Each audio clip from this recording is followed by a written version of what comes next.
제19장 누가복음 18에서 22장. 누가복음 18에서 22장 소개 및 연대.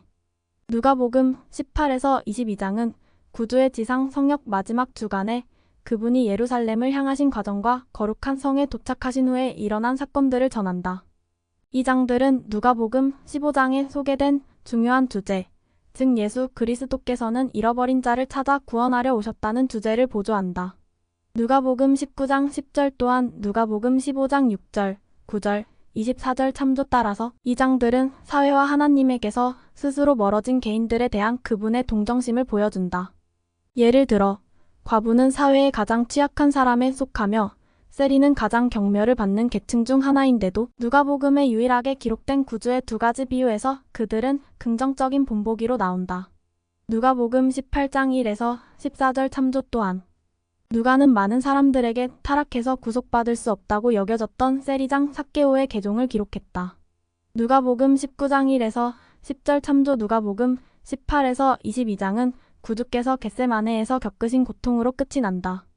그 고통이 없었더라면 우리는 모두 영원히 잃어버린 바 되었을 것이다. 니파이전서 10장 6절 참조. 누가복음 18에서 22장 주에. 누가복음 18장 1에서 8절. 끈질기게 조르는 과부와 불의한 재판장의 비유. 누가는 끈질기게 조르는 과부와 불의한 재판장의 비유에 담긴 주요 메시지는 항상 기도하고 낙심하지 말아야 한다는 것이라고 소개했다. 누가복음 18장 1절. 낙심하다로 번역된 그리스어는 무엇에 대해 낙담하거나 지치거나 실증이 나게 되는 것을 의미한다.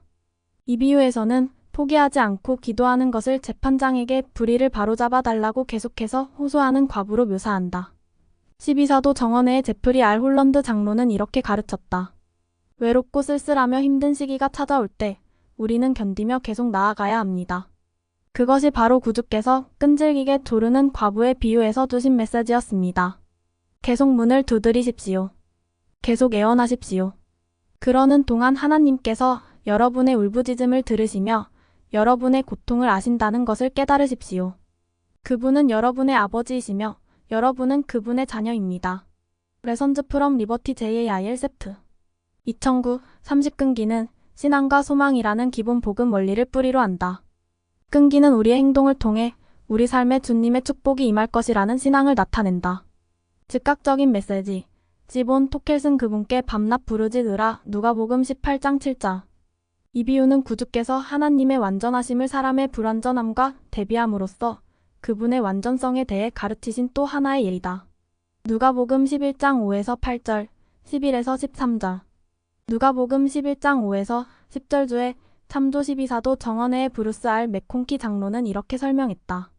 만약 사악한 판사가 불쌍한 과부에게 관심조차 없는데도 결국에 그녀의 사건에 대해 판결을 내렸다면 당신의 성도들을 사랑하시는 온 지상의 재판관께서도 분명 당신이 오실 때에 그 복수의 날에 당신의 택함받은 백성을 위해 모든 적에게 복수해 주실 것이다. 더 모털 머사이어장 프롬 베슬리엠 투 캘버리 4 1979에서 1981 3건 289페이지. 누가복음 18장 3절, 5절, 7에서 8절에서 원한 어벤지으로 번역된 그리스어는 정의를 베풀다, 정의가 실현되게 하다라는 뜻이다. 그러므로 구주께서 재림에 관해 가르치면서 언급하신 이 비유는 주님이 재림 때와 그 후 복천년 동안 성도들을 위해 정의가 실현되게 하실 것임을 뒷받침한다. 누가복음 17장 20에서 37절, 18장 8절 참조 12사도 정원회의 델린 H. 옥스 장로는 이렇게 가르쳤다. 이 생에서 받지 못한 아주 중요한 많은 축복들은 하나님 아버지의 모든 합당한 자녀를 위한 위대한 행복의 계획에서 불완전한 모든 것이 성취될 복천년 기간에 바로잡혀질 것입니다. 위대한 행복의 계획, 성도의 벗, 1994년 1월호 75조. 누가복음 18장 9에서 14절. 바리새인과 세리의 비유. 누가는 구주께서 자기를 의롭다고 믿고 다른 사람을 멸시하는 누가복음 18장 9절 사람들에게 바리새인과 세리의 비유를 이야기하셨다고 기록했다. 아마 이 비유를 들은 사람들은 깜짝 놀랐을 것이다. 바리새인들은 일반적으로 존경을 받았으며 율법에 매우 순종하는 사람으로 여겨졌기 때문이다. 하지만 예수께서는 그들의 위선을 꾸짖으셨다. 그러나 세금 징수관이었던 세리들은 미움받고 배척당했으며 타락한 사람으로 간주되었다. 그들은 창녀나 죄인과 같은 부류로 분류되곤 했지만 많은 세리들이 예수님의 가르침을 흔쾌히 받아들였다. 마태복음 21장 31에서 32절, 마가복음 2장 15에서 16절, 누가복음 15장 1절 참조사복음서에는 구주께서 기꺼이 듣고 가르침받으며 자신의 삶을 영원히 바꾸고자 하는 사람들을 비판하신 사례가 단 한 차례도 등장하지 않는다. 하지만 그분은 독선적이거나 교만하거나 위선적인 사람들에 대해서는 이 비유에서 하셨던 것처럼 두려워하지 않고 단호하게 그들의 행동을 맹렬히 비난하셨다. 구주께서는 교만과 겸손에 관한 비유의 교훈을 이렇게 말씀하셨다. 무릇 자기를 높이는 자는 낮아지고 자기를 낮추는 자는 높아지리라. 누가복음 18장 14절 또한 교리와 성약 52편 15절 참조. 누가복음 18장 11에서 12절. 이 성구들에서 바리새인은 몇 번이나 자신을 언급했으며 몇 번이나 하나님을 언급했는가? 이것은 그가 드리는 기도의 초점이 어떻다는 것을 드러내는가? 여러분은 기도의 초점과 의도를 향상하기 위해 무엇을 할 수 있을까? 하워드 W. 헌터 회장은 바리새인들의 기도가 감사드리는 것이 아니라 자랑하는 것이었다고 설명했으며 바리새인과 세리의 대비는 겸손과 통회의 중요성을 보여준다고 가르쳤다. 이 두 사람의 기도에서 크게 대조되는 것이 있습니까? 바리새인은 자신이 보통 사람이라고 여긴 다른 사람들보다 자기가 더 훌륭하다고 믿었기 때문에 따로 섰습니다. 세리도 따로 섰지만 그것은 그 자신이 합당치 않다고 여겼기 때문이었습니다. 바리새인은 오직 자기 자신만을 생각하며 다른 사람들을 죄인으로 여겼으나 세리는 자신이 죄인인 것에 비해 다른 사람들은 의롭다고 생각했습니다. 바리새인은 하나님께 아무것도 바라지 않고 단지 자신의 의로움에만 의존했습니다. 세리는 하나님께 자신의 죄에 대한 용서와 자비를 구했습니다. 예수님께서 계속해서 다음과 같이 말씀하셨습니다. 내가 너희에게 이르노니 이에 저 바리새인이 아니고 이 사람이 의롭다 하심을 받고 그의 집으로 내려갔느니라. 또 누가복음 18장 14절 다시 말해서 주님은 그가 용서받고 사함받았다고 말씀하신 것입니다. 겸손함이란 진실한 성도들이 지니고 있는 신의 성품입니다. 교만한 사람이 실패하는 이유는 쉽게 이해할 수 있습니다. 그는 오직 자기 자신만을 의지하는 데 만족하고 있습니다.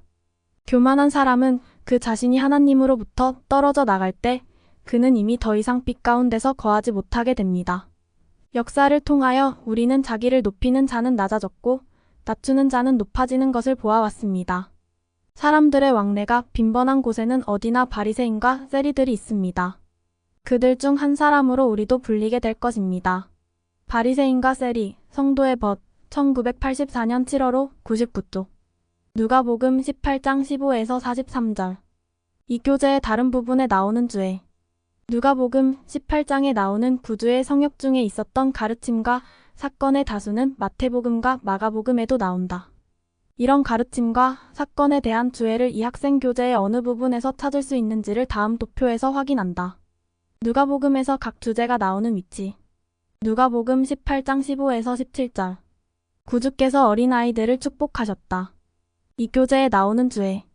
마태복음 19장 13에서 15절. 누가복음에서 각 주제가 나오는 위치. 누가복음 18장 18에서 30절. 구주께서 부유한 관리에게 말씀하셨다. 이 교재에 나오는 주해. 마태복음 19장 16에서 22절. 누가복음에서 각 주제가 나오는 위치. 누가복음 18장 31에서 34절. 구주께서 자신의 죽음과 부활을 예언하셨다. 이 교재에 나오는 주해. 마가복음 8장 31에서 33절, 9장 30에서 32절, 10장 32에서 34절 및 마가복음 8장 33절. 누가복음에서 각 주제가 나오는 위치. 누가복음 18장 35에서 43절. 예수께서 맹인을 고치셨다. 이 교재에 나오는 주해. 마가복음 10장 46에서 52절. 누가복음 19장 1에서 10절. 삭개오. 예수께서는 마지막으로 예루살렘으로 가시는 중이었다. 여리고를 지나실 때 그분은 삭개오라고 하는 사람을 만나셨다. 삭개오는 선한 사람이었다. 자신의 재산 절반을 가난한 사람들에게 주었으며 필요한 경우 모세 율법에서 요구하는 것보다 훨씬 더 많은 내 갑절이나 배상해 주었다. 레위기 5장 16절, 민수기 5장 7절 참조. 그는 자신의 잘못을 바로잡기 위해 진실하고 결연하게 자신이 할 수 있는 모든 일을 했다. 그러나 예수님을 만나기 전에 삭개오는 잃어버린 자들의 전형으로 간주될 수 있었다. 그는 멸시받는 셀이었을 뿐만 아니라 세리장의 위치까지 오른 사람이었다. 일부 사람들은 유대인인 세리들에게서 아브라함의 선택된 후손이 되는 권리가 박탈된 것으로 여겼다. 그러나 구주께서는 삭개오를 친근하게 대하고 구원을 주셨으며 삭개오도 아브라함의 자손이미로다 라고 확언하셨다. 구주께서 하신 다음 말씀을 통해 우리는 구주께서 그를 어떻게 여기셨는지를 이해할 수 있다. 인자가 온 것은 잃어버린 자를 찾아 구원하려 함이니라. 누가복음 19장 1에서 10절 참조. 구주께서 세리와 죄인들과 같이 식사하신 것에 대해 더 많은 통찰을 얻고자 한다면 마가복음 2장 15에서 17절 주애를 참조한다. 몰몬경의 선지자 니파이가 간증했듯이 예수 그리스도께서는 모두에게 그에게로 나아와 그의 선하심에 참여하도록 권하시며 또 그는 그에게로 나아오는 자는 아무도 거절하지 아니하신다. 니파이후서 26장 33절. 누가복음 19장 11에서 27절. 문화의 비유. 문화의 비유와 마태복음 25장 14에서 30절에 나오는 달란트의 비유는 몇 가지 유사점을 보인다. 두 비유 모두 먼 나라로 떠나는 주인이 종들에게 다양한 액수의 돈을 맡기며 그 돈을 유용하게 쓰게 한다. 주인이 돌아와 종들과 결산할 때 자신이 준 선물을 잘 사용하여 이윤을 남긴 종들에게는 보상해주지만 그렇게 하지 못한 이들은 꾸짖는다. 그러므로 두 비유는 모두 주님께서 우리에게 주신 은사와 책임을 잘 활용하여 그분이 돌아오실 때를 잘 준비할 것을 가르친다. 또한 마태복음 25장 14에서 30절 주의 참조. 하지만 문화의 비유에서는 주님께서 앞으로 복천년 동안 통치하실 것에 대한 또 다른 진리를 가르친다.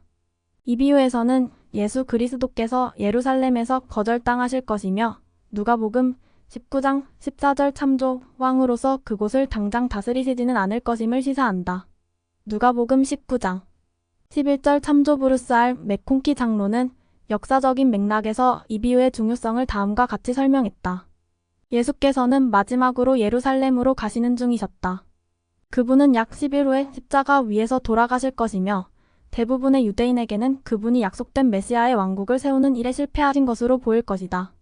하나님의 나라가 메시아 왕이 통치자로서 모든 나라를 다스려야 하는 정치적인 왕국이자 당장에 나타날 복천년 왕국을 의미한다는 잘못된 믿음을 바로잡기 위해 예수께서는 문화의 비유를 주셨다. 귀인은 그리스도이고 먼 나라는 하늘나라이다. 그곳에서 그가 받은 왕위는 하늘과 땅의 모든 권세이다. 마태복음 28장 18절 그가 약속한 귀환은 영광스러운 재림으로 그때가 되면 글자 그대로 눈에 보이는 실제 왕국이 지상에 세워질 것이다. 종들은 주님의 사명을 띠고 그분께서 돌아오실 때까지 포도원에서 일하라는 명을 받았다. 다크트러널 뉴 테스터먼트 카몬테리 1965에서 1973년 한 권 571에서 572페이지. 누가복음 19장 28절에서 21장 33절. 이 교재의 다른 부분에 나오는 주에 누가복음 19에서 21장에 나오는 구주의 성역 중에 있었던 가르침과 사건의 다수는 마태복음과 마가복음, 요한복음 그리고 조셉 스미스 마태에도 나온다. 이런 가르침과 사건에 대한 주해를 이 학생 교재의 어느 부분에서 찾을 수 있는지를 다음 도표에서 확인한다. 누가복음에서 각 주제가 나오는 위치. 누가복음 19장 28에서 40절. 승리의 입성. 이 교재에 나오는 주해. 마태복음 21장 1에서 11절 및 마태복음 21장 8절 및 마태복음 21장 9에서 11절. 누가복음에서 각 주제가 나오는 위치. 누가복음 19장 41에서 44절. 예루살렘에 대한 구주의 탄식. 이 교재에 나오는 주해. 조셉 스미스 마태 1장 2에서 4절 마태복음 24장 1에서 3절. 누가복음에서 각 주제가 나오는 위치. 누가복음 19장 45에서 48절. 성전을 깨끗하게 하시다. 이 교재에 나오는 주해. 요한복음 2장 13에서 22절 및 요한복음 2장 16절 및 요한복음 2장 18에서 21절. 누가복음에서 각 주제가 나오는 위치. 누가복음 20장 1에서 8절. 무슨 권위로? 이 교재에 나오는 주해. 마태복음 21장 12에서 16절, 23에서 27절. 누가복음에서 각 주제가 나오는 위치. 누가복음 20장 9에서 18절. 사악한 농부들. 이 교재에 나오는 주해. 마태복음 21장 33에서 46절. 누가복음에서 각 주제가 나오는 위치. 누가복음 20장 19에서 26절. 가이사에게 그리고 하나님께. 이 교재에 나오는 주에. 마태복음 22장 15에서 22절. 누가복음에서 각 주제가 나오는 위치. 누가복음 20장 27에서 38절. 부활 때의 결혼. 이 교재에 나오는 주에. 마태복음 22장 23에서 30절. 누가복음에서 각 주제가 나오는 위치. 누가복음 4장 41에서 44절. 다윗의 자손과 하나님의 자손. 이 교재에 나오는 주에. 마태복음 22장 41에서 46절. 누가복음에서 각 주제가 나오는 위치. 누가복음 20장 45에서 47절. 서기관들에 대한 비난. 이 교재에 나오는 주에. 마태복음 23장 13에서 33절. 누가복음에서 각 주제가 나오는 위치. 누가복음 21장 1에서 4절. 과부의 렙돈. 이 교재에 나오는 주에. 마가복음 12장 41에서 44절.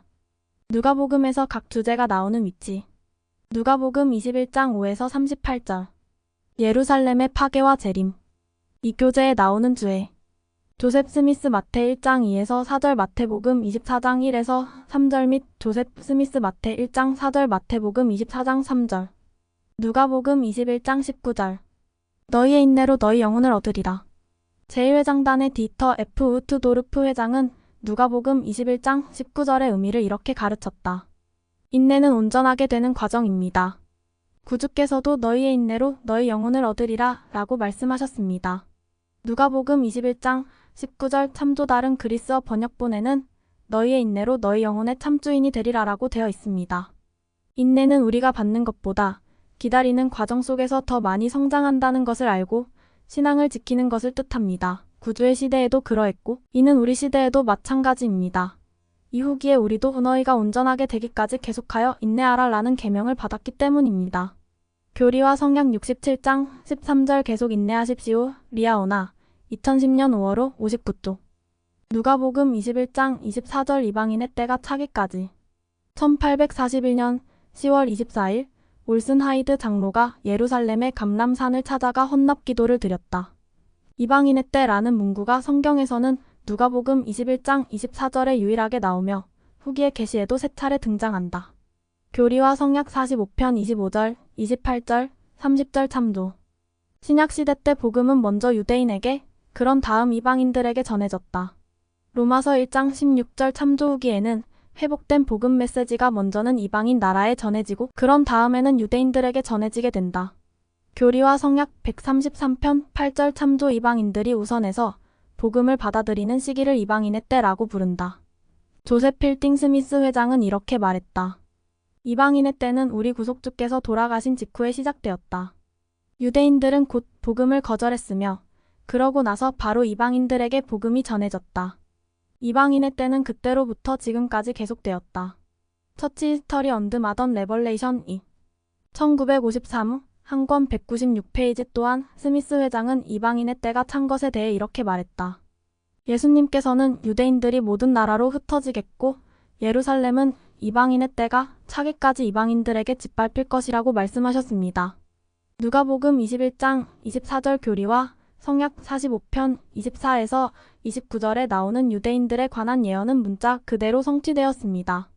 이방인들에게 짓밟힌 예루살렘은 더는 짓밟히지 않을 것이며 유대인들의 고향이 될 것입니다.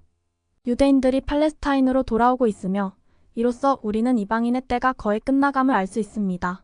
컨퍼런스 리포트 A 1966-13 누가복음 21장 34에서 36절 방탕함과 술취함과 생활의 염려.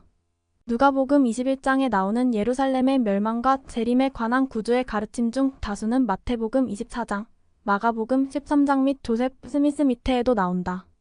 하지만 오직 누가만이 다음과 같은 구주의 경고를 기록했다. 만일 사람들이 방탕함 욕구의 탐닉함과 술취함과 생활의 염려, 걱정과 스트레스로 마음이 둔하여지면 짓눌리면 누가복음 21장 34절 그들은 그분의 재림을 위한 준비를 하지 못할 것이다. 마지막 시대의 방탕함과 술취함에 관한 이 경고는 구주의 다음 선언과 유사하다. 마지막 시대는 사람들이 먹고 마시고 홍수가 나서 그들을 다 멸하기까지 깨닫지 못하였던 노아의 때와 같을 것이다. 마태복음 24장 37에서 39절 후기에 성도들을 보호하기 위해 주님께서는 지혜의 말씀을 계시하셨는데 여기에는 술과 해로운 약물을 삼가라는 계명이 포함되어 있다. 교리와 성약 89편 4에서 7절, 18에서 21절 참조 이 계명에 순종하면 신체적 건강에 유익할 뿐만 아니라 영적으로 구주를 만날 준비를 하는 데에도 도움이 된다. 디터 F. 우트도르프 회장은 생활의 걱정과 스트레스에 압도되는 것을 어떻게 피할 수 있는지를 가르쳤다. 그는 이렇게 말했다. 현명한 사람들은 매일 미친 듯이 인생을 질주하고 싶은 유혹에 저항합니다. 그들은 인생에는 속도를 높이는 것보다 더 많은 것이 있다. 라는 조언을 따릅니다. 간단히 말해 그들은 가장 중요한 것들에 초점을 맞춥니다. 가장 중요한 것들 리아오나 2010년 11월호 20조 누가복음 21장 37에서 38절 성전에서 가르치다. 사복음서에는 예수께서 성전에서 자주 가르치셨음을 입증하는 성구가 많이 나온다. 그분은 지상생활의 마지막 주간에 예루살렘에 계시는 동안 매일 성전에서 사람들을 가르치셨다. 마태복음 26장 55절, 마가복음 14장 49절, 누가복음 19장 47절, 22장 53절 참조. 예수님이 승천하신 후에도 예수님의 제자들은 이 모범을 따라 계속해서 성전에서 가르쳤다. 사도행전 2장 46절, 5장 42절 참조. 다른 모든 것과 마찬가지로 이 점에서도 예수는 우리에게 완전한 모범이 되신다. 누가복음 22장 이 교재의 다른 부분에 나오는 주에 누가복음 22장에 나오는 구주의 성역 중에 있었던 가르침과 사건의 다수는 마태복음과 마가복음, 요한복음에도 나온다. 이런 가르침과 사건에 대한 주해를 이 학생 교재의 어느 부분에서 찾을 수 있는지를 다음 도표에서 확인한다. 누가복음에서 각 주제가 나오는 위치. 누가복음 22장 1에서 6절. 대제사장들과 서기관들이 예수님을 죽이려고 했으며 유다는 그분을 배반할 준비를 했다. 이 교재에 나오는 주해. 마태복음 26장 1에서 5절 및 마태복음 26장 14에서 16절. 누가복음에서 각 주제가 나오는 위치.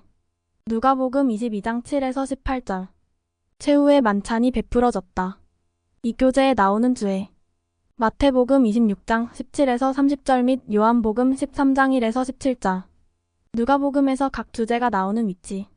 누가복음 22장 21에서 23절. 예수께서 유다의 배반을 예고하셨다. 이 교재에 나오는 주해. 마태복음 26장 21에서 22절 및 요한복음 13장 18에서 30절. 누가복음에서 각 주제가 나오는 위치. 누가복음 22장 24에서 27절. 제자들이 누가 가장 큰 자인지에 대한 다툼을 벌였다. 이 교재에 나오는 주해. 마가복음 9장 33에서 37절, 10장 35에서 45절. 누가복음에서 각 주제가 나오는 위치. 누가복음 22장 33에서 38절. 예수께서 베드로가 자신을 부인할 것을 예언하셨다. 이 교재에 나오는 주해. 마태복음 26장 31에서 35절. 누가복음에서 각 주제가 나오는 위치. 누가복음 22장 47에서 53절. 유다가 구주를 배반했다. 이 교재에 나오는 주해. 마태복음 26장 47에서 50절. 누가복음에서 각 주제가 나오는 위치. 누가복음 22장 54에서 62절. 베드로가 그리스도를 3번 부인했다. 이 교재에 나오는 주해. 마태복음 26장 69에서 75절 및 요한복음 18장 15에서 18절, 25에서 27절. 누가복음에서 각 주제가 나오는 위치. 누가복음 22장 63에서 71절. 대제사장들 앞에서 재판이 열렸다. 이 교재에 나오는 주해. 마태복음 26장 59절 및 마태복음 26장 61에서 66절 및 마태복음 26장 66에서 68절 및 마가복음 14장 53에서 65절. 누가복음 22장 19에서 20절. 이를 행하여 나를 기념하라. 누가와 바울은 둘 다 구주께서 빵과 포도주의 상징을 소개하시면서 제자들에게 이를 행하여 나를 기념하라 라고 가르치셨다고 기록했다. 누가복음 22장 19절. 고린도전서 11장 24절. 조셉 스미스 역은 성찬의 목적이 구주를 기억하도록 하는 데 있음을 뒷받침한다. 조셉 스미스 역에는 기억하라와 기념하여 라는 용어가 덧붙여져 있다. 조셉 스미스 역, 마태복음 26장 22절, 24에서 25절. 조셉 스미스 역, 마가복음 14장 20에서 25절. 제3리파이 18장 7절, 11절. 참조. 유대인의 언어와 관습에서 기억하는 것은 단순히 정신적인 회상보다 훨씬 더 많은 것을 의미했다. 그것은 다시 경험하고 다시 확인하며 다시 결심한다는 뜻이었다. 유월절 식사가 그랬듯이 유대인의 관습의 깃든 주된 목적은 기억하는 것이었다. 유월절에 이스라엘 사람들은 주님께서 조상들을 속박에서 구해주신 것을 기념했는데 상징적인 식사와 그에 따르는 구출 이야기는 과거와 현재를 연결시키는 역할을 했다. 유월절을 기념함으로써 그들은 각자 자신들이 어떻게 살아갈 것인지를 또한 주님과 그분의 백성들에 대한 개인적인 충실함을 언명했다. 마찬가지로 구주께서 유월절에 제정하신 성찬은 유월절 식사를 대신하는 기억하기 위한 상징적인 식사이다. 예수 그리스도를 따르는 사람들은 성찬을 취함으로써 그분이 이루신 속죄의 축복을 다시 경험하며 그분과 그분의 교회에 대한 충성심을 재확인하고 그분을 따르는 삶을 살겠다는 결심을 다시 할 수 있다. 성찬의 상징에 관하여 통찰을 얻고자 한다면 마태복음 26장 26에서 28절 주에 및 누가복음 26장 26에서 29절 주에를 참조한다. 12사도 정원회의 제프리 R 홀런드 장로는 성찬식 동안 기억할 수 있는 예수 그리스도에 관한 몇몇 진리들을 이렇게 말했다.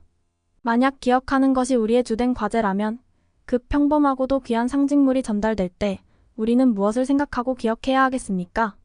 우리는 구주의 전세 생활과 하늘과 땅과 모든 만물의 창조자이신 위대하신 여호와께서 행하셨다고 우리가 알고 있는 모든 것을 기억할 수 있습니다. 우리는 천국 회의에서조차 그분이 우리를 사랑하셨고 매우 강하셨으며 우리는 그곳에서도 그리스도의 권능과 어린 양의 피에 대한 우리의 신앙으로 승리를 거두었음을 기억할 수 있습니다. 요한계시록 12장 10에서 11절 참조. 우리는 단순하면서도 장엄한 그분의 육신의 탄생을 기억할 수 있습니다. 우리는 그리스도께서 베푸신 기적과 가르침, 치유와 도움을 기억할 수 있습니다. 우리는 그분이 맹인에게는 시력을, 못 듣는 자에게는 청력을 주셨으며 다리 저는 사람과 장애인과 마르는 병에 걸린 자들에게는 활동의 능력을 주셨음을 기억할 수 있습니다. 그리하여 우리의 성장이 정지되거나 우리의 기쁨과 안목이 흐려진다고 느낄 때에도 우리는 예수 그리스도를 믿는 흔들리지 않는 신앙과 소망의 완전한 밝은 빛을 가지고 그리스도를 믿는 굳건함을 지니고 힘써 앞으로 나아갈 수 있습니다. 니파이오서 31장 19에서 20절 참조. 구주께서는 자신에게 장엄한 사명이 주어졌지만 삶에서 기쁨을 찾았고 사람들과 즐거워했으며 제자들에게는 안심하라고 하신 것을 우리는 기억할 수 있습니다. 그분은 마치 현관에서 위대한 보물, 즉 매우 진귀한 진주를 실제로 발견한 사람들이 기뻐하듯 우리도 복음을 기뻐해야 한다고 말씀하셨습니다. 우리는 그리스도께서 자신의 제자들을 친구라 하셨으며 친구란 외롭고 절망적일 수 있는 시기에 우리 곁에 있어주는 사람이라는 것을 기억할 수 있습니다. 우리는 우리에게 주어진 놀라운 일들과 선한 모든 것은 그리스도에게서 온다 하는 사실을 기억할 수 있고 또 그렇게 해야 합니다. 모로나이서 7장 24절. 언젠가 우리는 그분께서 받으신 몰인정한 대우, 그분께서 경험하신 거부, 그리고 그분이 견디셔야 했던 불공평을 기억해야 하는 타당한 이유를 알게 될 것입니다. 우리도 살아가면서 그러한 것들을 겪을 때 그리스도께서도 사방으로 우겨쌈을 당하여도 쌓이지 아니하며 답답한 일을 당하여도 낙심하지 아니하며 박해를 받아도 버림받지 아니하며 거꾸러뜨림을 당하여도 망하지 아니하셨음을 기억할 수 있습니다. 고린도후서 4장 8에서 9절 참조. 그런 어려운 시기가 닥쳐올 때 우리는 예수께서 만물 위로 오르시기 전에 그 아래로 내려오셨으며 고난과 고통과 온갖 종류의 유혹에 시달리시면서 자비로 충만해지셨고 어떻게 연약한 백성들을 도울 수 있는지를 알게 되셨다는 사실을 기억할 수 있습니다. 교리와 성약 88편 6절 엘마서 7장 11에서 12절 참조. 그분은 비틀거리고 흔들리는 사람들 곁에 항상 계시며 그들을 강화하십니다. 결국 그분은 우리를 구원하시기 위해 그곳에 계시며 이 모두를 위해 그분의 목숨을 내놓으셨습니다. 이 모든 것이 바로 제사신권을 소유한 어린 형제들이 무릎을 꿇고 그리스도를 항상 기억할 수 있게 해주시기를 간구할 때 우리가 기억할 수 있는 것입니다. 이를 행하여 나를 기념하라. 성도의 벗 1996년 1월호 68에서 69조. 누가복음 22장 28에서 30절. 너희는 나의 모든 시험 중에 항상 나와 함께 한 자들인즉. 누가복음 22장 28절은 광야에서 받은 세 가지 시험이 구주께서 유혹과 시련, 시험을 직면한 유일한 시기는 아니었음을 상기시킨다. 마태복음 4장 1에서 11절, 누가복음 4장 1에서 13절 참조. 예수 그리스도께서는 모든 일에 우리와 똑같이 시험을 받으신 이로되 죄는 없으셨다. 히브리서 4장 15절 지상 생활의 끝이 다가오자 구주께서는 사도들에게 자신이 유혹과 시험을 받을 때 그들이 자신과 함께 했다는 것을 상기시키셨다. 누가복음 22장 28절 참조 그분의 성역 초기에 그들은 바리새인들, 사두개인들, 서기관들이 질문으로 그분을 함정에 빠뜨리려 한 일들을 목격했다. 그들은 그분이 고향에서 믿지 않는 사람들에게 조롱받으실 때 그리고 그분의 가르침에 분노한 폭도들이 돌을 던져 그분을 죽이려 했을 때도 옆에서 이를 지켜보았다. 그들은 그분이 지치고 시장하며 슬퍼하실 때에도 그분과 함께 있었다. 구주께서는 자신과 함께 해온 사도들에게 고마움을 표하신 후 그들이 자신과 영원히 함께할 것이며 보좌에 앉아 이스라엘의 12지파를 심판할 것이라고 말씀해 주셨다. 누가복음 22장 29에서 30절 참조. 누가복음 22장 31절. 사탄이 너희를 밀가부르듯 하려고 요구하였으나. 누가복음 22장 31절에서 너희라고 번역된 그리스어 대명사는 복수형으로 구주께서 이 경고를 모든 제자에게 주셨음을 나타낸다. 밀을 까부르면 나달과 겉껍질로 분리된다. 귀중한 나달은 보관되지만 하잘것없는 껍질은 버려진다. 만일 성도들이 유혹에 굴복하여 세상에 죄를 짓는다면 그들은 세상과 구별되는 특수성을 잃어버려 껍질처럼 된다. 델린 H. 옥스 장로는 이렇게 설명했다. 예수님은 사탄이 우리를 밀가부르듯 하려 한다고 경고하셨습니다. 이 말은 사탄이 우리를 주변 사람들처럼 평범하게 만들려고 한다는 의미입니다. 그러나 예수님은 그분을 따르는 우리가 고귀하고 특별한 세상의 소금이 되고 마태복음 5장 13절. 온 인류에게 빛을 가져다주는 세상의 빛이 되어야 한다고 가르치셨습니다. 마태복음 5장 14절, 16절 제3리파인 18장 24절 참조 비이기적인 봉사, 리아오나, 2009년 5월호 94쪽. 누가복음 22장 32절. 너는 돌이킨 후에 내 형제를 굳게 하라.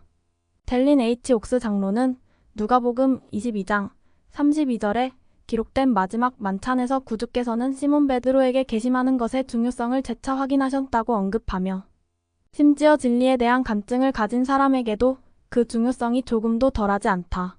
라고 설명했다. 형제들을 굳게 하기 위해, 즉 하나님의 양들을 돌보고 인도하기 위해 3년이나 예수님을 따랐고 거룩한 사도의 권세를 받았고 그리스도 복음의 용감한 교사요 증언자였으며 자신의 간증으로 말미암아 주님으로부터 복되다는 칭찬을 받은 그였지만 여전히 그러한 그도 계심할 필요가 있었습니다. 예수님께서 하나님의 왕국에 들어갈 자들에게 요구하신 계심에는 마태복음 18장 3절 참조 복음이 진실함을 증거할 만큼 변하는 것 이상의 훨씬 많은 것이 있다. 라는 조언을 따릅니다. 간단히 말해 그들은 가장 중요한 것들에 초점을 맞춥니다. 가장 중요한 것들 리아오나 2010년 11월호 20조. 누가복음 21장 37에서 38절. 성전에서 가르치다. 사복음서에는 예수께서 성전에서 자주 가르치셨음을 입증하는 성구가 많이 나온다. 그분은 지상생활의 마지막 주간에 예루살렘에 계시는 동안 매일 성전에서 사람들을 가르치셨다. 마태복음 26장 55절 마가복음 14장 49절 누가복음 19장 47절 22장 53절 참조. 예수님이 승천하신 후에도 예수님의 제자들은 이 모범을 따라 계속해서 성전에서 가르쳤다. 사도행전 2장 46절 5장 42절 참조 다른 모든 것과 마찬가지로 이 점에서도 예수는 우리에게 완전한 모범이 되신다. 누가복음 22장. 이 교재의 다른 부분에 나오는 주에 누가복음 22장에 나오는 구주의 성역 중에 있었던 가르침과 사건의 다수는 마태복음과 마가복음, 요한복음에도 나온다. 이런 가르침과 사건에 대한 주해를 이 학생 교재의 어느 부분에서 찾을 수 있는지를 다음 도표에서 확인한다. 누가복음에서 각 주제가 나오는 위치. 누가복음 22장 1에서 6절. 대제사장들과 서기관들이 예수님을 죽이려고 했으며 유다는 그분을 배반할 준비를 했다. 이 교재에 나오는 주해. 마태복음 26장 1에서 5절 및 마태복음 26장 14에서 16절. 누가복음에서 각 주제가 나오는 위치. 누가복음 22장 7에서 18절. 최후의 만찬이 베풀어졌다. 이 교재에 나오는 주해. 마태복음 26장 17에서 30절 및 요한복음 13장 1에서 17절. 누가복음에서 각 주제가 나오는 위치. 누가복음 22장 21에서 23절. 예수께서 유다의 배반을 예고하셨다. 이 교재에 나오는 주에 마태복음 26장 21에서 22절 및 요한복음 13장 18에서 30절. 누가복음에서 각 주제가 나오는 위치. 누가복음 22장 24에서 27절. 제자들이 누가 가장 큰 자인지에 대한 다툼을 벌였다. 이 교재에 나오는 주에 마가복음 9장 33에서 37절, 10장 35에서 45절. 누가복음에서 각 주제가 나오는 위치. 누가복음 22장 33에서 38절. 예수께서 베드로가 자신을 부인할 것을 예언하셨다. 이 교재에 나오는 주에 마태복음 26장 31에서 35절. 누가복음에서 각 주제가 나오는 위치. 누가복음 22장 47에서 53절. 유다가 구주를 배반했다. 이 교재에 나오는 주에 마태복음 26장 47에서 50절. 누가복음에서 각 주제가 나오는 위치. 누가복음 22장 54에서 62절. 베드로가 그리스도를 3번 부인했다. 이 교재에 나오는 주에 마태복음 26장 69에서 75절 및 요한복음 18장 15에서 18절, 25에서 27절. 누가복음에서 각 주제가 나오는 위치. 누가복음 22장 63에서 71절. 대제사장들 앞에서 재판이 열렸다.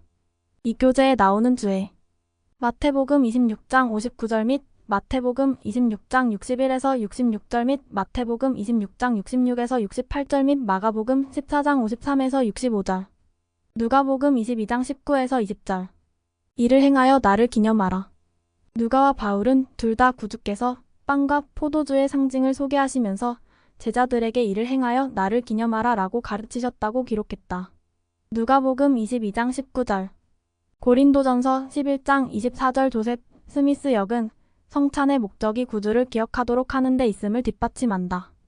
조셉 스미스 역에는 기억하라와 기념하여 라는 용어가 덧붙여져 있다. 조셉 스미스 역, 마태복음 26장 22절, 24에서 25절. 조셉 스미스 역, 마가복음 14장 20에서 25절. 제3리파이 18장 7절, 11절. 참조 유대인의 언어와 관습에서 기억하는 것은 단순히 정신적인 회상보다 훨씬 더 많은 것을 의미했다. 그것은 다시 경험하고 다시 확인하며 다시 결심한다는 뜻이었다. 유월절 식사가 그랬듯이 유대인의 관습의 깃든 주된 목적은 기억하는 것이었다. 유월절에 이스라엘 사람들은 주님께서 조상들을 속박에서 구해주신 것을 기념했는데 상징적인 식사와 그에 따르는 구출 이야기는 과거와 현재를 연결시키는 역할을 했다. 유월절을 기념함으로써 그들은 각자 자신들이 어떻게 살아갈 것인지를 또한 주님과 그분의 백성들에 대한 개인적인 충실함을 언명했다. 마찬가지로 구주께서 유월절에 제정하신 성찬은 유월절 식사를 대신하는 기억하기 위한 상징적인 식사이다.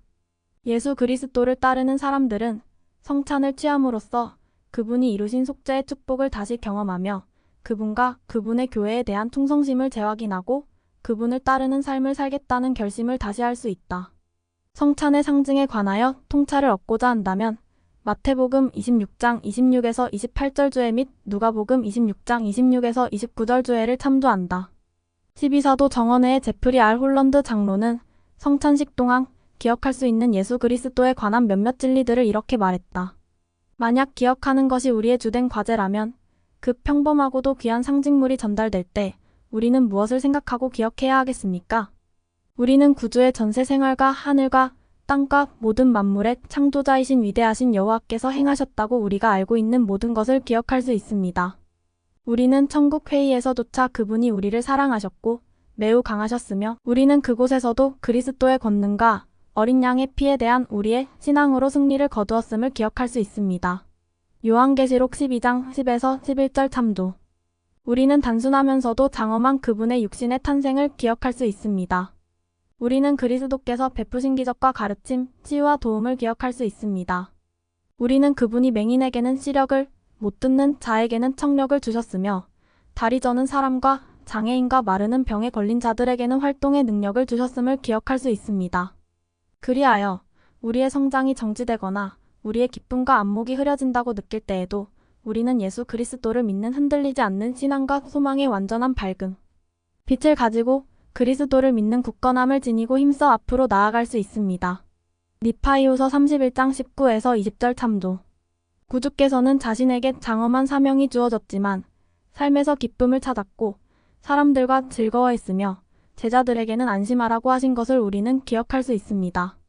그분은 마치 현관에서 위대한 보물, 즉 매우 진귀한 진주를 실제로 발견한 사람들이 기뻐하듯 우리도 복음을 기뻐해야 한다고 말씀하셨습니다. 우리는 그리스도께서 자신의 제자들을 친구라 하셨으며 친구란 외롭고 절망적일 수 있는 시기에 우리 곁에 있어주는 사람이라는 것을 기억할 수 있습니다. 우리는 우리에게 주어진 놀라운 일들과 선한 모든 것은 그리스도에게서 온다 하는 사실을 기억할 수 있고 또 그렇게 해야 합니다. 모로나이서 7장 24절. 언젠가 우리는 그분께서 받으신 몰인정한 대우, 그분께서 경험하신 거부, 그리고 그분이 견디셔야 했던 불공평을 기억해야 하는 타당한 이유를 알게 될 것입니다. 우리도 살아가면서 그러한 것들을 겪을 때 그리스도께서도 사방으로 우겨쌈을 당하여도 쌓이지 아니하며 답답한 일을 당하여도 낙심하지 아니하며 박해를 받아도 버림받지 아니하며 거꾸러뜨림을 당하여도 망하지 아니하셨음을 기억할 수 있습니다. 고린도후서 4장 8에서 9절 참조. 그런 어려운 시기가 닥쳐올 때 우리는 예수께서 만물 위로 오르시기 전에 그 아래로 내려오셨으며 고난과 고통과 온갖 종류의 유혹에 시달리시면서 자비로 충만해지셨고 어떻게 연약한 백성들을 도울 수 있는지를 알게 되셨다는 사실을 기억할 수 있습니다. 교리와 성약 88편 6절 엘마서 7장 11에서 12절 참조. 그분은 비틀거리고 흔들리는 사람들 곁에 항상 계시며 그들을 강화하십니다. 결국 그분은 우리를 구원하시기 위해 그곳에 계시며 이 모두를 위해 그분의 목숨을 내놓으셨습니다. 이 모든 것이 바로 제사 신권을 소유한 어린 형제들이 무릎을 꿇고 그리스도를 항상 기억할 수 있게 해주시기를 간구할 때 우리가 기억할 수 있는 것입니다. 이를 행하여 나를 기념하라. 성도의 벗 1996년 1월호 68에서 69조. 누가복음 22장 28에서 30절. 너희는 나의 모든 시험 중에 항상 나와 함께 한 자들인즉. 누가복음 22장 28절은 광야에서 받은 세 가지 시험이 구주께서 유혹과 시련, 시험을 직면한 유일한 시기는 아니었음을 상기시킨다. 마태복음 4장 1에서 11절, 누가복음 4장 1에서 13절 참조. 예수 그리스도께서는 모든 일에 우리와 똑같이 시험을 받으신 이로되 죄는 없으셨다. 히브리서 4장 15절. 지상 생활의 끝이 다가오자 구주께서는 사도들에게 자신이 유혹과 시험을 받을 때 그들이 자신과 함께 했다는 것을 상기시키셨다. 누가복음 22장 28절 참조. 그분의 성역 초기에 그들은 바리새인들, 사두개인들, 서기관들이 질문으로 그분을 함정에 빠뜨리려 한 일들을 목격했다. 그들은 그분이 고향에서 믿지 않는 사람들에게 조롱받으실 때 그리고 그분의 가르침에 분노한 폭도들이 돌을 던져 그분을 죽이려 했을 때도 옆에서 이를 지켜보았다. 그들은 그분이 지치고 시장하며 슬퍼하실 때에도 그분과 함께 있었다. 구주께서는 자신과 함께 해온 사도들에게 고마움을 표하신 후 그들이 자신과 영원히 함께할 것이며 보좌에 앉아 이스라엘의 12지파를 심판할 것이라고 말씀해 주셨다. 누가복음 22장 29에서 30절 참조. 누가복음 22장 31절. 사탄이 너희를 밀가부르듯 하려고 요구하였으나. 누가복음 22장 31절에서 너희라고 번역된 그리스어 대명사는 복수형으로 구주께서 이 경고를 모든 제자에게 주셨음을 나타낸다.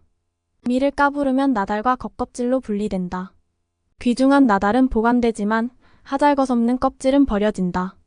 만일 성도들이 유혹에 굴복하여 세상에 죄를 짓는다면 그들은 세상과 구별되는 특수성을 잃어버려 껍질처럼 된다. 델린 H. 옥스 장로는 이렇게 설명했다. 예수님은 사탄이 우리를 밀가부르듯 하려 한다고 경고하셨습니다. 이 말은 사탄이 우리를 주변 사람들처럼 평범하게 만들려고 한다는 의미입니다. 그러나 예수님은 그분을 따르는 우리가 고귀하고 특별한 세상의 소금이 되고 마태복음 5장 13절. 온 인류에게 빛을 가져다주는 세상의 빛이 되어야 한다고 가르치셨습니다.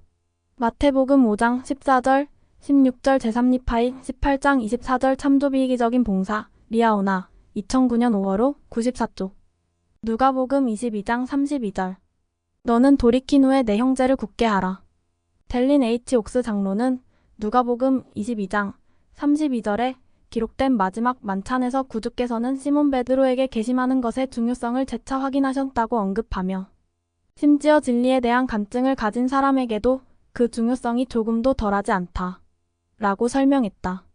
형제들을 굳게 하기 위해 즉 하나님의 양들을 돌보고 인도하기 위해 3년이나 예수님을 따랐고 거룩한 사도의 권세를 받았고 그리스도 복음의 용감한 교사요 증언자였으며 자신의 간증으로 말미암아 주님으로부터 복되다는 칭찬을 받은 그였지만 여전히 그러한 그도 계심할 필요가 있었습니다.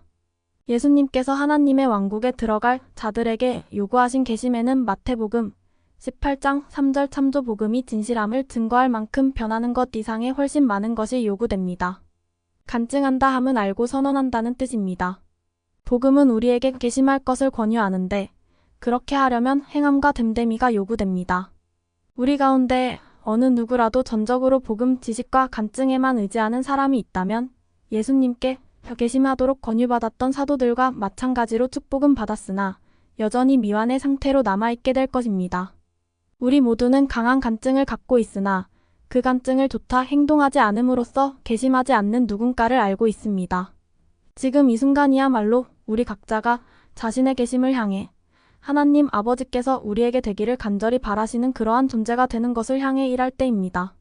무엇인가 되어야 하는 과제 리아오나 2001년 1월 41쪽 누가복음 22장 39에서 44절 구주께서 겟세마네에서 겪으신 고통에 대한 상세한 사항 몇몇 현대 성경에는 누가복음 22장의 43에서 44절이 포함되어 있지 않다. 모든 고대 그리스어 필사본의 누가복음에는 이 성구들이 나오지 않기 때문이다. 역사적 증거로 볼 때 사도들이 사망한 후 수세기에 걸쳐 몇몇 필경사들이 이 성구들을 삭제했을 것으로 추측할 수 있다. 그 필경사들은 그리스도의 고뇌가 묘사된 것을 당혹스러워했다. 이는 아무런 감정도 없이 고통을 겪는 대중적인 헬레니즘 이상과 모순되기 때문이었다. 성경 본문에 그러한 변경을 가한 것은 몰몬경의 선지자 니파이가 했던 다음 간증이 진실임을 증명해준다. 그들이 어린 양의 복음에서 명백하고 극히 귀한 많은 부분들을 제하여 버렸으며 니파이전서 13장 26절 후기의 경전과 선지자들은 누가복음 22장 43에서 44절에 기록된 내용의 진실성을 증언한다. 모사이아서 3장 7절 교리와 성약 19편 18절 참조 겟세마네에서 있었던 예수님의 기도와 고뇌에 관해 더 알아보려면 마태복음 26장 36절 주에 마태복음 26장 37에서 39절 주에 및 마가복음 14장 32에서 36절 주에를 참조한다. 누가복음 22장 43절 천사가 하늘로부터 예수께 나타나 힘을 더하더라. 누가는 구주께서 겟세마네에서 고통을 받으실 때 천사가 나타나 그분에게 힘을 더하였다고 기록했다. 델린 H. 옥스 장로는 천사가 구주의 기도에 대한 응답으로 왔다고 가르쳤다. 누가복음에는 주님이 무릎을 꿇고 어떻게 기도하셨는지 자세히 설명되어 있습니다. 아버지여 할만하시거든 이 잔을 내게서 물리치시옵소서 그러나 내 원대로 마옵시고 아버지의 뜻대로 하옵소서. 조서프 스미스 트랜즐레이션 루크 22장 42절 하나님 아버지의 응답은 독생자의 간구를 들어주시지 않는 것이었습니다. 속죄는 조금도 흠이 없는 어린 양에 의해 이루어져야 했습니다. 그러나 비록 아들의 탄원은 거절되었지만 그분의 기도는 응답되었습니다. 경전에는 다음과 같이 기록되어 있습니다. 사자가 하늘로부터 예수께 나타나 힘을 돕더라. 조서프 스미스 트랜즐레이션 루크 22장 43절 하늘로부터 아버지의 뜻을 행하기 위한 힘을 얻은 구주께서는 당신의 사명을 성취하셨습니다. 주 예수 그리스도를 믿는 신앙 성도의 벗 1994년 7월 99쪽 그러나 마침내 천사도 구주를 떠났다.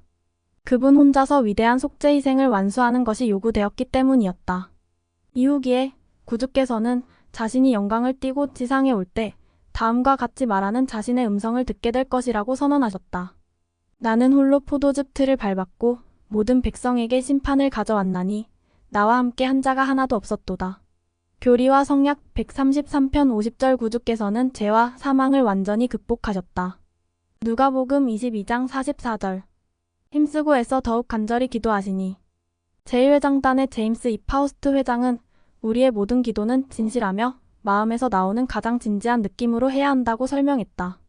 그러나 구주께서 겟세마네에서 고뇌하셨을 때 했던 기도처럼 어떤 기도는 다른 기도들보다 더욱 열성적으로 할 필요가 있다. 예레미야는 온 마음과 생각을 다하여 기도할 것을 권고했습니다.